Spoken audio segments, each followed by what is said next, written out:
This is a free sample of the book, The Financial Red Pill by Cairo Copeland. The first half of this book is posted right here on YouTube, free for everyone to listen to. If you like this content and want to hear or read the rest, or want to listen to it free of ads, visit reinventideal.com/finance. The book is available on Kindle, paperback, and Audible at reinventideal.com/finance.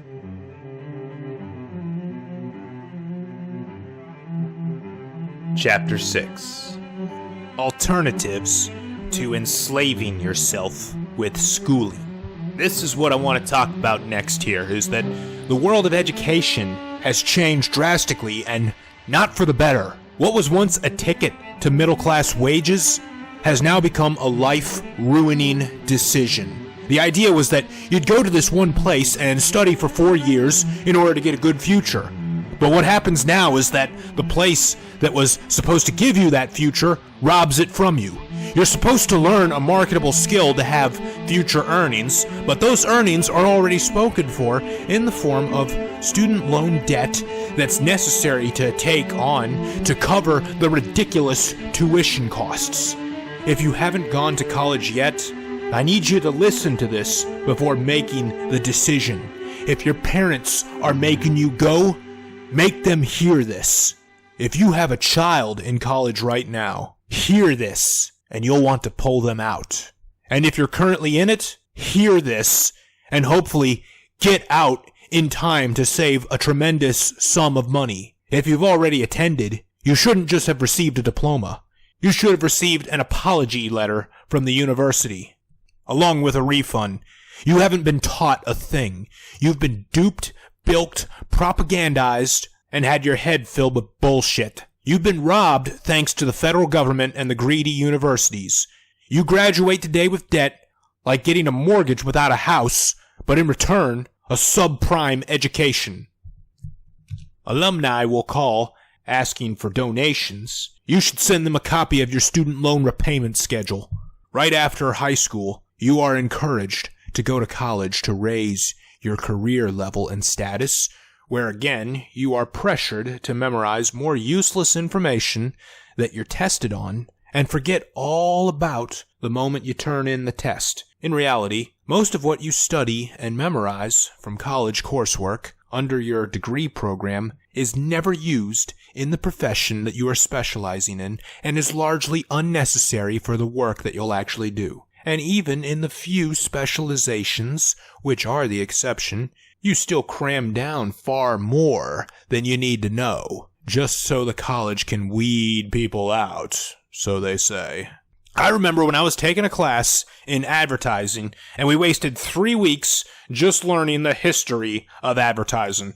What good is it doing us to know about the obsolete ways of the past? Nonetheless, people are still told that it's a must. It's the one thing that people seem to always believe in, and to question its usefulness is the ultimate taboo. But there are 5 major problems with it. 1, it costs way too much. Who are the people pressuring you to go? It's mostly adults. And they went back in the 70s and 80s. And back then, college wasn't so expensive, and it seemed like the perfect set of stepping stones into the middle class of America. You went there to learn a skill that would land you employment for your working days, and then you retired. This no longer exists today. What was once an institution you sent your child to under the promise they'd make more money and have an unfair edge in the real world is now an institution that continually costs your child and takes more and more money away from them, even well after graduation day. The people who promised to give you a map to real-world achievement instead give you a detriment that slowly eats away at the rewards of your hard labor, quite possibly never achieving anything at all. Since 1978, the cost of college tuition in the United States has gone up by over 900%. In 2015, the average college graduate had accumulated approximately $25,000 of student loan debt by graduation day. You think you can do it without taking out a loan? Well, you're the rare exception because approximately 2/3 of all college students end up with student loans to graduate. Americans have accumulated well over $1 trillion in student loan debt. That figure is higher than the total amount of credit card debt in the United States. Do you see the problem here? You have to sacrifice the future you want in order to pay the school that promised to give you that future. The cost of college goes up, and without reason, 4 times the rate of inflation. Now, the cost of other things are going up too, like healthcare, but there are reasons for that. New technology is being introduced and new drugs are being discovered. These things aren't cheap. But what's really changed with education? Is the quality really going up? If you're trying to be a pharmacist, it will take you 10 years to pay off the debt. If you want to be a dentist, it will take you 14 years to pay off the debt. Well, let's try something that seems like it shouldn't cost too much. A zoologist? It will take you 20 years to pay off the debt. How about a journalist? They seem to make a lot of money being on TV. That should pay down faster, right? No. It takes them 31 years to pay down their debt. Okay, something simple. Something where all you have to do is listen to other people's problems. Maybe a marriage therapist? That's even worse. It takes them 34 years. What's added to your course curriculum, no matter what major you are in, is useless prerequisites that feel like the 13th grade. These prerequisite classes have nothing to do with your major and really serve no purpose other than for the university to extract more money from you. I was an acting major, but I was forced to take math and science classes to even be able to sign up for my first acting class. Why it was needed is still a mystery to me to this day. What they don't tell you is that the real purpose of these is for the institution to make more money. It's evident in even the smallest aspects of it. Case in point, textbooks. Notice how the textbooks are so expensive and editions for them change each semester. They purposefully release new editions so that students that took the course before you can't sell you their book that they no longer need. The textbook business is a large source of revenue for these schools. But when you buy the new edition, you notice very little difference between the two of them. Maybe they change a few pictures, the cover image, the graphs, and some wording, but the concept is the same. I mean, for an ethics class, which, by the way, is a very useless prerequisite, almost every major is required to take it. Does a lot change in the world of ethics between 2 semesters? And I know this one for a fact, because I took all of my classes using older editions of the textbooks, and I did just fine. They just come out with a newer edition to charge you more money and make more money. Reason number 2. The quality of education is going down. To get an idea of just how dumb down we have become as a nation, take a look at what they're teaching. Lady Gaga and the Sociology of Fame at the University of South Carolina, Columbia. Gaga for Gaga, Sex, Gender, and Identity, an actual class at the University of Virginia. Arguing with Judge Judy, Popular Logic on TV shows, University of California at Berkeley. The Phallus, an actual class at Occidental College. Zombies, a class at University of Baltimore. Comics, Oregon State University. Harry Potter, Finding Your Patronus, Oregon State University. Underwater basket weaving, University of California at San Diego. I bet that's a very vital skill. The typical U.S. college student spends less than 30 hours a week on academics. What are they even getting from all this debt? Not much, apparently, because 45% of all U.S. college students exhibit no significant gains in learning after 2 years in college. Could it be their own fault? 35% of U.S. college students spend 5 hours or less studying per week. It's not like the school is even pushing them hard, because as much as 50% of U.S. college students have never taken a class where they had to write more than 20 pages, and 32% of U.S. college students have never taken a class where they had to read more than 40 pages in a week. Further, how does taking courses in self-esteem at Cal State Fresno, an actual course at an actual college, make you a finer class of person than a skilled plumber with approximately 1,000 times the earning capacity and social worth? Where exactly in the market is their demand for people with degrees in gender studies, religious studies, cinema studies, sexual studies, psychology, sociology, and anthropology? The answer is that there is not. These degrees only exist to attract stupid women to come to college, because these stupid women will take out government loans or private bank loans to go to the college, and these stupid women create a new industry, the student loan industry. And then that is further used as part of the narrative of the gender wage gap myth. They encourage stupid women to take on these stupid degrees so that they cripple themselves with not only needless debt, but also useless, non-marketable knowledge, so that way they can't get work other than being a barista, and then they can all complain that it's the man's fault. It's all because of men being so sexist that they won't hire such an intelligent, educated woman. The whole reason we even go to college in the first place is because it is supposed to guarantee us some sort of employment. Is that even true anymore? The smart kids that have gone to college know about this one all too well, because there's a particular scam in schools that subjugates them the most. Group projects. Here's how that one works. The one smart kid is paired up with 3 to 4 dumb, lazy kids, and now has to do the work not just for himself, but also for these 3 to 4 lazy imbeciles in order to get a good grade just for himself. He gets no extra credit for putting in the extra work all by himself. If anything, this is a redistribution of intelligence at its ugliest. Kin to these group projects is grade inflation. Many of the classes are not taught by qualified professors. They are taught by adjunct professors and grad school students. These substitute teachers are doing the work to pay for their own education, which is a further testament to how expensive school has become.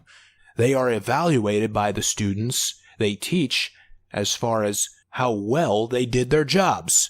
Now imagine a corporation where the salary of the CEO is determined by all entry and low-level employees.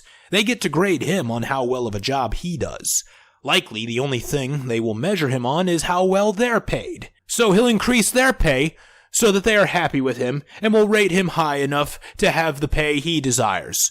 And that corporation will be bankrupt in a few months. Likewise, the students are only going to rate the adjunct professor based on how generously he graded them. So as a result, the grades are inflated to the point where even the biggest dunce is awarded passing grades. And knowledge of this fact is widely known by employers, which is why they undervalue education in their hiring decisions. Which brings us to the next point, number 3. It doesn't guarantee you a job, and may even keep you from getting one. Sometimes, when you do everything right, you still can't get a job. The Huffington Post featured the story of Kyle Daly, a highly qualified UCLA graduate who had been unemployed for 19 months at the time. And he says, "I spent my time at UCLA preparing for the outside world. I had internships in congressional offices, political action committees, nonprofits, and even as a personal intern to a successful venture capitalist. These weren't run-of-the-mill office internships. I worked in marketing, press relations, research, and analysis. Additionally, the mayor and city council of my hometown appointed me to serve on 2 citywide governing bodies, the Planning Commission and the Open Government Commission. I used to think that given my experience, finding work after graduation would be easy. At this point, however, looking for a job is my job. I recently counted the number of job applications I've sent out over the past year. It amounts to several hundred. I have tried to find part-time work at local stores or restaurants, only to be turned away. Apparently, having a college degree implies that I might bail out quickly when a better opportunity comes along. In the United States today, over 18,000 parking lot attendants have college degrees. 317,000 waiters and waitresses have college degrees. Approximately 365,000 cashiers have college degrees. 24.5% of all retail salespersons have a college degree. Another example, Rebecca Chapman, literary editor of a new online journal called The New Inquiry, was quoted in the New York Times saying, "My whole life I've been doing everything everybody told me. I went to the right school. I got really good grades, I got all the internships, and then I couldn't do anything. Rebecca trained to be competent, excelling at completing the tasks set in front of her. She spent more than 16 years at the top of the system, at the best schools, with the best resources, doing what she was told to do. Unfortunately, no one is willing to pay her to do tasks or work in the field she was trained for. You see, colleges are spitting out many of these competent workers, but there are very few positions and tasks for them to take because we've made college degrees a must-have. Everyone has them, and now the field is even again. It used to be an advantage, it used to be an edge, but now it's the norm, and the only edge is to do more than what others are doing. How much more work can someone take on just to look the best to an employer that will only pay you enough to cover your cost of living, if that? The real edge, Rebecca found out, was not to earn an opportunity from someone else, but to create her own. The sad truth is that a college degree is not an automatic ticket to anything. The real problem caused by the social imperative to go to college is that everyone is doing it. If you're doing exactly what everyone else is doing, how can you expect to stand out? With everyone and their little brother getting a bachelor's degree, does it even matter anymore? As people see this play out in their lives, that their degrees matter less and less, they look for a solution to get an upper edge. The education industry offers up one of their own. More education. Get your master's degree, they tell you. You'll go deeper into debt, but they tell you it's worth it. When you factor in any increase in earnings you may receive, what they don't tell you is that this increase in earnings is already spoken for in the form of higher student loan repayments. This extends further out into the area of credentialism. Getting additional industry-level certifications for specializations used to matter. Prior to the year 2000, it was a knowledge economy where he who knew the most got paid the most. Now we live in a world where information and knowledge are at our fingertips. Thus, those who specialize in knowledge of that information have become unnecessary. By effect, then, haven't the peddlers and teachers and educators of such information become unnecessary as well? I think so. Number 4, you'll be indoctrinated. Another shocker is that most of our colleges and universities are little more than indoctrination centers. Most people would be absolutely shocked at how much unfiltered propaganda is being pounded into the heads of our young people. Most colleges and universities, when it comes to the big questions, there is a right answer, and there is virtually no discussion of any other alternatives. Now, this may sound like a complaint typically heard from conservative partisans, but it's not limited to politics. Another form of indoctrination that occurs is when a student is told what to think instead of being told how to think. They're told that there is only one right way to do something, which inspires inside-the-box limited thinking. In most fields, there is an orthodoxy that you had better adhere to if you want to get good grades. If you found out a way to achieve something, and that way is better than the way the professor teaches, you've made him look stupid, and he won't like that. But consider this. Steve Jobs, Michael Dell, Mark Zuckerberg, Bill Gates, and every other successful person listed in the College Dropout Hall of Fame dropped out and became a success. And I theorized that the reason they were successful is because they were out-of-the-box thinkers, and the reason they dropped out of college is because their professors were trying to cram them into that box. Let's just say that independent thought and critical thinking are not encouraged at most of our institutions of higher learning. There's no difference of opinion or free exchange of ideas. And need we mention insanely unconstitutional speech codes? Reason number 5. Do you even really need to go? Politicians tell students that graduates from 4-year colleges earn nearly twice as much as high school graduates, an estimated $1 million more. That's true, but it's not the whole truth, and it's wildly misleading. First off, it includes some millionaires and billionaires like Donald Trump and Warren Buffett who skew the average. Secondly, the kind of people that go to college are more disciplined, ambitious, and productive than people that just graduate from high school or get a GED. These people probably would have made that extra $1 million anyway, even if you locked them in a closet for 4 years. they would have gotten the right to work. They would have gotten right to work immediately after being let out. Also, too many people that aren't college material are pushed into going. This is in no way good for them. It's like taking someone that can't swim and dropping them into the middle of the Pacific Ocean. They feel like failures when they don't graduate. Some estimates show that 2 out of every 5 students entering 4-year programs don't have a bachelor's degree even after 6 years. So why do colleges even accept them if they're not college material? Because they come with money in the form of loans, since they weren't smart enough for scholarships. As you can see, it's all just a big scheme to make money. Don't believe me? Why is it then that every time a new scholarship or grant comes out, the price goes up? It's because the more you feed the beast, the less likely it is to go on a diet. I know I should have said this very early on, but I'll say it now. I'm not anti-education.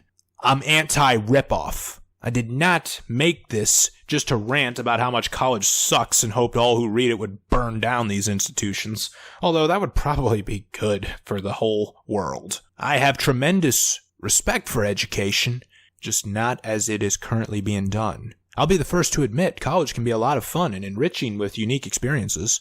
If you can get someone else to pay for it, like a scholarship, you should definitely consider going, and there are many careers that absolutely require a degree, so you must go. But that doesn't mean you have to go into student loan debt, and you certainly don't have to go to the most expensive school that will accept you.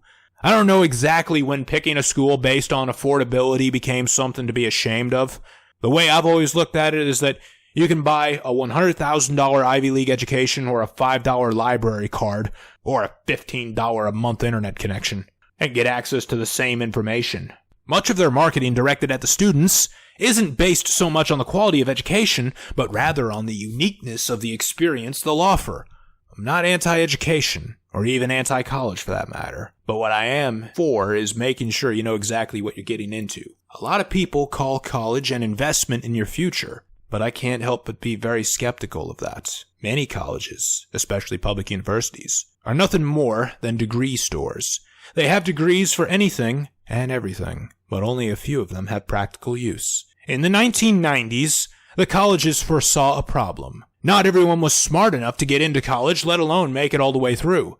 Back then, it was actually a daunting task and an admirable accomplishment. Many high school graduates decided to not even apply because they didn't think they were college material, and the universities were missing out on money because of that. As a result, the universities decided that instead of making higher education about education like it should be, they decided to make it about an experience.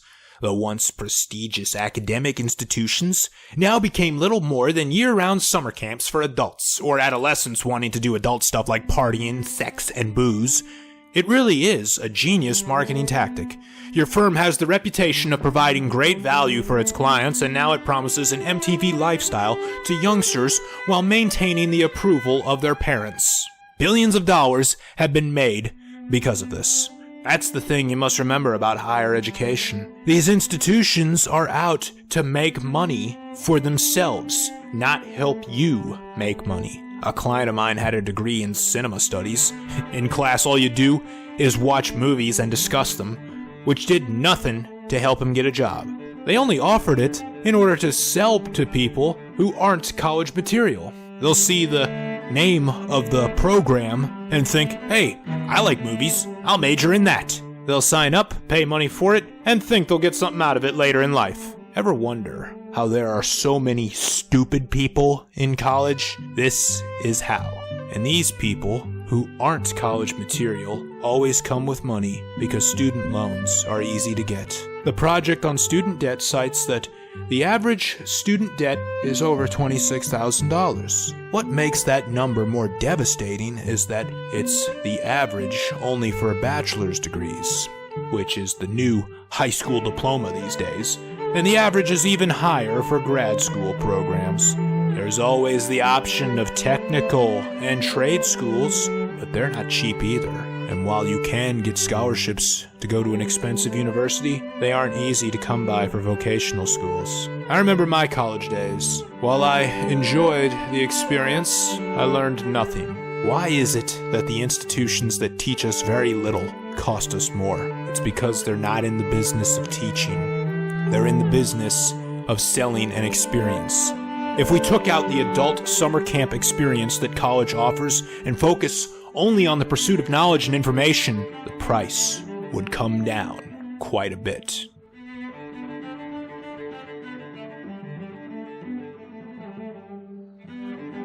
Thank you for listening to this free sample of the book, The Financial Red Pill, by Cairo Copeland. If you enjoyed it and want to hear or read the rest, or want to listen to it free of ads, visit reinventideal.com/finance. The book is available on Kindle, paperback, and Audible at reinventideal.com/finance.